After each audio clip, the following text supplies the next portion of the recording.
exactly is mental health stigma? According to CDC.gov, mental health stigma is a set of negative stereotypes, attitudes, and discrimination against people with mental health conditions, which can lead to shame, isolation, and reluctance to seek help. So there are two main types of mental health stigmas. Public stigma, which is a negative view others have on one's mental illness, or self-stigma, which is negative views that people have with the conditions about themselves and about their illness. My name's Layla, and this is the first episode of the podcast that I'm attempting to create. I'm going to be interviewing someone who has suffered from an eating disorder, depression, and anxiety, which led her to be admitted to a psych ward. In this video, I'm going to be talking about mental health, the stigma that surrounds it, and why it's so stigmatized compared to possibly physical health. Now, enjoy the interview that I've conducted on her. Okay, so for the first question, could you please tell me a little bit about your experience dealing with your mental health illness, eating disorder, depression, and anxiety? And could you tell me a little bit about your story overall and your emotions during this hard time? So about my illnesses, it started when I was around maybe 9, and I developed an eating disorder. And I think that it negatively impacted how I perceived my environment and how just my quality of life. And I think that it made me not make the most of the time I had and what I had because of how I was feeling. And I feel like at that time I felt really isolated and really empty. And isolated, I felt unintentionally isolated, but I wanted to always be alone because I felt so empty inside, and I felt so bad and upset all the time, so I didn't really want to be around people. And I think that it impacted how I was with other people and all that. Do you believe that mental health is as important, if not more important, than physical health? If so, why? I think that mental health is really important because without a good mental health, and if you have a poor mental health, you can't have a good physical health because it reflects so much on your body and your health. And I think that during the time that I was struggling with my eating disorder and I was feeling really down, it really reflected on my physical health, especially towards the time I got hospitalized, because of all the weight that was lost, and also internally what it did to my health. And all of that was because of how I was feeling with myself and my body. Kind of goes along with the last question, but after having told people of your illness or on quote-unquote your problems, did you try to isolate yourself from them during this time because you feared rejection from them, in the sense that you would feel that they had a more undermining and negative view of you? I think that during this time, because I was feeling poorly, I wanted to isolate myself a bit from my friends and family while still maintaining a relationship with them, because I didn't want more people to see me in a different light, and also for me to reflect how I was feeling. When your family found out about your illness, did you see a change in how they treated you or viewed you as a person?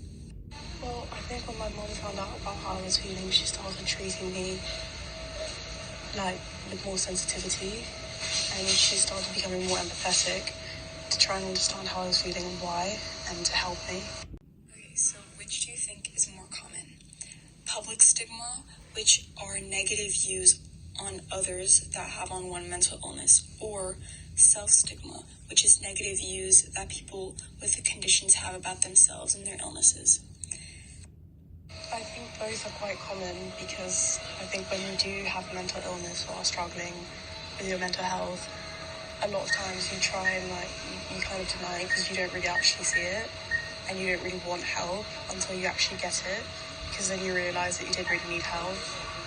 But I think also public stigma is quite common, especially around specific mental health conditions. And while going through either public or self-stigma, do you think that it worsened your mental health and led to an even longer recovery, since it might have created another mental illness or worsen one? I do think self-stigma, a lot of times when people are trying to heal or in treatment, it does worsen and prolong your recovery because you're really oblivious to the fact that you do actually need it, or that you do actually need help and support. For the last question, did being in a bad mental state worsen your overall quality of life, and did it negatively impact your thoughts and your overall happiness? Lastly, I do think that overall, especially when you're young and a young teenager or a teenager, it does really affect your quality of life and your overall mood every day because of how it makes you feel and how negatively it impacts your environment. And also it negatively impacts your mental health and your physical health, so just your general well-being. And I do think that it made me look at everything more negatively, and at that time I wasn't really enjoying life. But I think after treatment I really enjoy life now. I'm really happy. Okay, yeah, so that was a lot of information to try and take in, but I'm just gonna do a little bit of a summary of the interview. So what you just previously heard was me interviewing Selma Kane, who was discharged from a psych ward after nearly 5 months of being there. She explained what the effect of there being a stigma around mental health and mental illness is, how she dealt with it, and therefore why mental health is disregarded and why it is so undermined. So, as being in a bad mental health state negatively impacts one's physical health, conditions like depression and anxiety have been linked to a bigger risk of developing chronic illness like heart diseases.